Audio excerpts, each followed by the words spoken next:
Päuschen machen, sonst müssen wir eine neue Batterie und noch ein Band holen.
States of America and the Federal Republic of Germany.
Vereinigten Staaten von Amerika,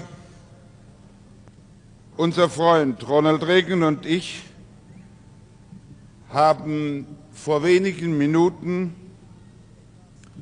dort drüben auf dem Soldatenfriedhof der dort liegenden Toten gedacht und mit ihnen aller Opfer des Krieges und der Gewaltherrschaft, der Toten und der Verfolgten aller Nationen. Der Gang mit Präsident Reagan über die Soldatengräber von Bitburg war kein leichter Gang. Er musste und muss bei vielen tiefe Empfindungen wachrufen. Auch eine Bekräftigung und eine weithin sichtbare und empfundene Geste der Aussöhnung zwischen unseren Völkern. Eine Aussöhnung, die die Vergangenheit nicht verdrängt, sondern die sich als standfest und verlässlich erwiesen hat und die sich auf dem Wissen um gemeinsame Wertordnungen gründet. Sie hat das Jahr 1945 erlitten und sie hat den Anschluss gefunden im Wiederaufbau in den Jahren der Versöhnung. Hier in Bitburg finden seit 25 Jahren in der Region der Opfer des Krieges erinnern und ihre Freundschaft und ihren Wiederaussöhnung und der deutsch-amerikanischen Freundschaft gelten. Soldaten der Republik Deutschland dienen ihrem Lande, den Vereinigten Staaten von Amerika und unserer Republik gleichermaßen. Die Sicherheit der Bundesrepublik Deutschland. Ich möchte Ihnen, den amerikanischen und den deutschen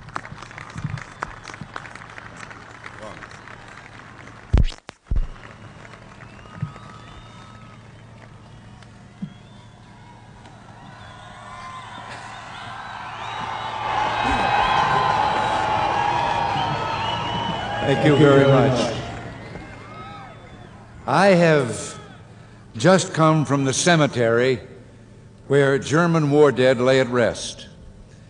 No one could visit there without deep and conflicting emotions. I felt great sadness that history could be filled with such waste, destruction, and evil. But my heart was also lifted by the knowledge that from the ashes has come hope, and that from the terrors of the past we have built 40 years of peace, freedom, and reconciliation among our nations. This visit has stirred many emotions in the American and German people too.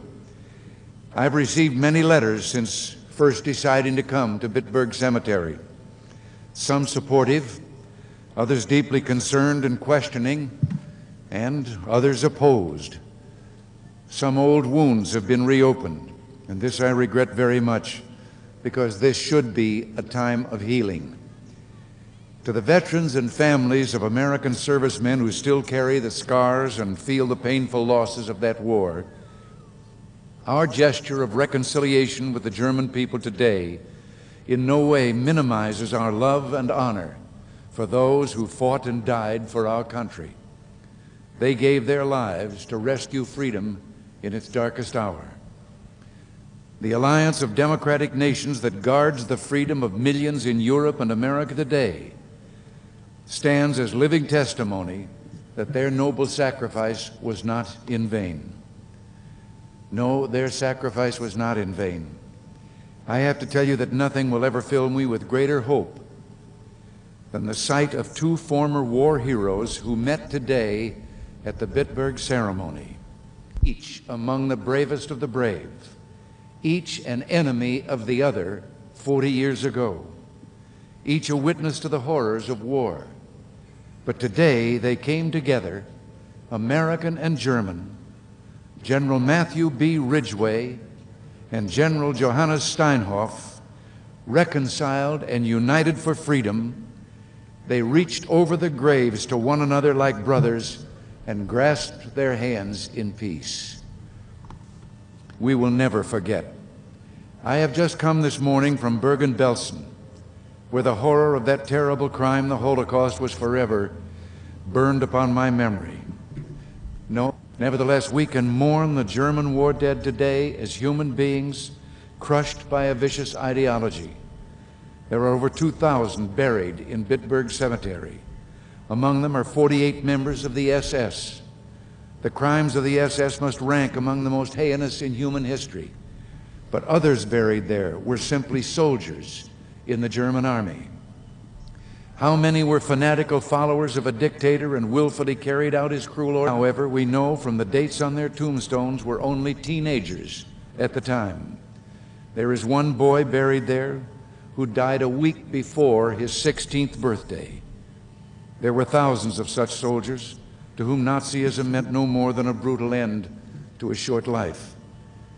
We do not believe in collective guilt. Only God to mourn the human wreckage of totalitarianism, and today in Bitburg Cemetery, we commemorated the Federal Republic of Germany, devoted to human dignity and the defense of freedom that we celebrate today, and guarding the security of the free world. Too often in the past, each war only planted the seeds of the next. We celebrate today the reconciliation between allies.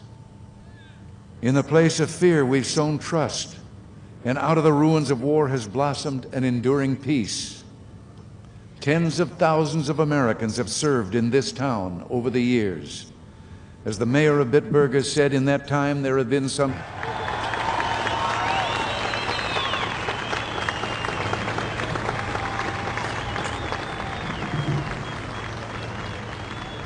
and to the men and women of Bitburg Airbase, I just want to say that we know that even with such wonderful hosts, your job is not an easy one.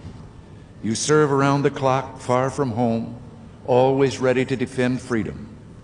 We're grateful, and we're very proud of you. 4 decades ago, we waged a great war to lift the darkness of evil from the world, to let men and women in this country and in every country live in the sunshine of liberty. Our victory was great, and the Federal Republic, Italy, and Japan are now in the community of free nations. But the struggle for freedom is not complete. 22 years ago, President John F. Kennedy went to the Berlin Wall and proclaimed that he too was a Berliner. Well, today, freedom-loving people around the world must say, I am a Berliner. I am a Jew in a world still threatened by anti-Semitism. I am an Afghan, and I am a prisoner of the Gulag. I am a refugee in a crowded boat foundering off the coast of Vietnam. I am a Laotian, a Cambodian, a Cuban, and a Mosquito Indian in Nicaragua. I, too, am a potential victim of totalitarianism. The one lesson of World War II, the one lesson of Nazism, is that freedom must always be stronger than totalitarianism, and that good must always be stronger than evil. God's children. That is why the free, democratic Federal Republic of Germany is such a profound and hopeful testament to the human spirit. We cannot undo the crimes and wars of yesterday, nor call back the millions back to life. But we can give meaning to the past by learning its lessons and making a better future. We can let our pain drive us to greater efforts to heal humanity's suffering. Today I've traveled 220 miles from Bergen-Belsen, and I feel 40 years in time. With the lessons of the past firmly in our minds, we've turned a new, brighter page in history. And God bless you all.